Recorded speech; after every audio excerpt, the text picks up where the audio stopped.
Every Halo player has at one point had difficulties with in-game awareness, spawn knowledge, and teamwork. Especially players under Onyx, I feel like this is a very common weak point. So I want to talk about it. I'm going to showcase the opening of this Slayer Recharge game. This is from a coaching session with one of my students. He's a Diamond 2. We'll play his life till he dies, and then we'll come back and talk about it.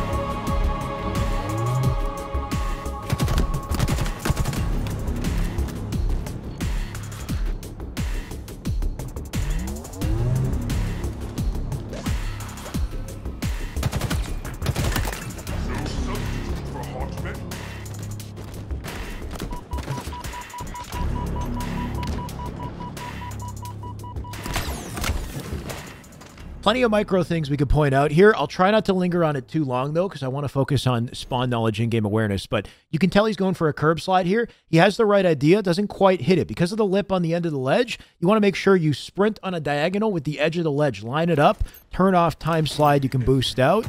As he's going for bottom mid here, I recommend sliding off at this point and then timing a nade, at least one frag nade down off the floor on a diagonal like this to cut off camo. There's a high chance at least one player is going to go for that camo. Might as well use a frag. He'll fly in. He's got a teammate on the right-hand side who picks up camo. Notice how he reloads here. You're in a head-to-head 4v4 on an opening strat. I would not reload, right? There's a high possibility you're going to be in multiple fights. So keep that gun up. Use the full magazine if you need to.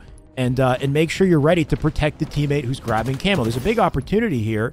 When you recognize your teammate's grabbing camo, push in front of the camo, create space for the pickup, and chow somebody on C plat. Even though you're on low ground, as long as you're ready for the fight, you can take advantage of the situation to protect camo and use that as a distraction, get yourself some free damage. Then, after that, I like his idea to turn around, get involved in tower here, right?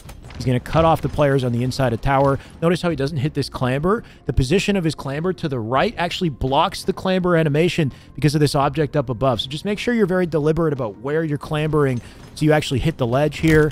He'll get the melee. Want to be very conservative with your movement in this situation. Notice how he jumps backwards off the bridge. He's in center map here. I would say stay grounded, right? Hold on to those very committal tools like a jump just in case somebody does get across on you. I can respect dropping off, but notice how he has that teammate right behind him, right? You're playing off the teammate here, taking advantage of the cover in front of you to delay so Goons gets that free opportunity to find the kill. Either way, he's staying alive. He's going to stay involved in the fight here. Does kind of back off for a sidekick. Feel like he misses a chance to keep doing damage and control. But either way, he cleans up the kill. And this is the moment that I want to talk about. Right now, it's 4-1. If you ever find yourself in a situation like this where you put 4 players on respawn, you got a clear advantage, there's a big opportunity here. The first thing you want to do is get information about where the enemies are spawning and take advantage of the time and space you have to better position yourself and control the sandbox. And you get that information by looking to your teammates. Where are his teammates in this moment? Right now, he's in control. You got a kill in control. He's got one rotating off A. He's got one in pipes. The spawn system in this game always spawns players on the farthest perimeter as possible on the map here. Because his perimeter is from control through to A to pipes here, the open perimeter is going to be gold, up in attic, and in long haul. They're already spawning there. And he's going to see that as he's walking up in control in this situation. So always look to your teammates in an open moment like this. He's got 2 out in front of him. You'll notice a little marker on the screen on the left-hand side. Pay attention to this too, right? That's his teammate spawning on his left in C. So there's a very clear indication on the map right now that the open spawn here is gold as he pushes up. And because he knows that, because he's got these teammates on the right-hand side, have confidence in your role as a mid player in this situation, right? He's top gold. He's in an important crossing angle to work off the team that are trying to make a push through pipes here. So he shoots a couple shots, but notice how he disengages. You don't want to do that, right? Recognize the power that you have in this situation. Just jiggle peek in this ledge, right? Take full advantage of the bait that you are in this situation and don't leave this positioning, because what you're doing is creating an opportunity for your teammates to collapse and get free cleanups. This player is pushing out center map, and had he still been peeking this, notice he's sitting on the box here. Had he still been peeking this, he could have done damage to this player on attic, and then got the cleanup from his teammate who's grabbing shock.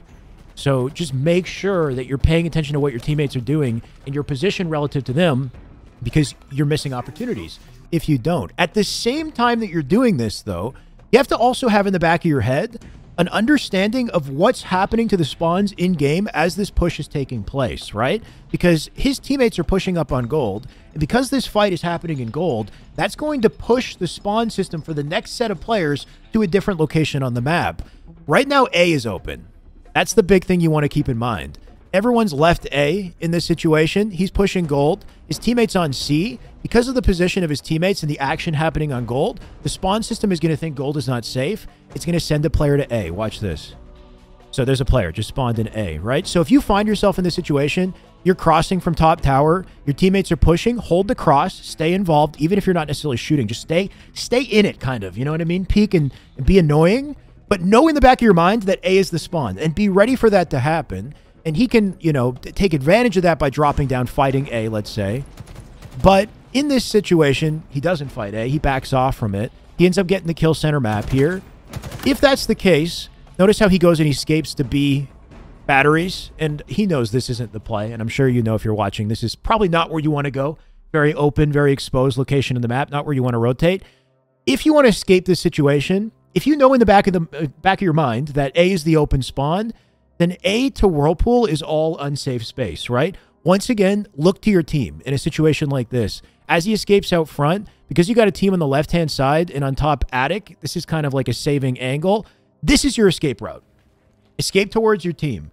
This would be the safest thing. If you are looking to escape in this situation, drop down to stacks. If you get close to the teammate, it increases the chances that you can work with that teammate, clean up this weak player, pick up off that damage, and regroup so you're harder kills, and you can keep the snowball going. And that's really all I wanted to talk about. I think the biggest takeaway here is just understanding that your teammates are the most important source of information you're ever going to get in Halo. They influence the enemy spawn, so they give you spawn awareness. They're also just a huge distraction that you can work off of and play around throughout the game. So you should always be thinking about what's happening to them as you play. And that means paying attention to the little markers on the side of the screen, but also recognizing if that marker turns into an exclamation point that shows that they're in a gunfight, or if it turns into an X to show that they're dead. Every time you spawn, you should always do a quick survey. Look to where your teammates are and recognize your position relative to those teammates, and then make your decision about what to do next based on that position. We'll talk about it more another time. These coaching sessions, by the way, I've been having fun with them. I appreciate everyone that's signing up. If you think this would be valuable, you want to work with me one-on-one, I've got a Calendly link in the description of this video. I've added 3 new time slots on Tuesday,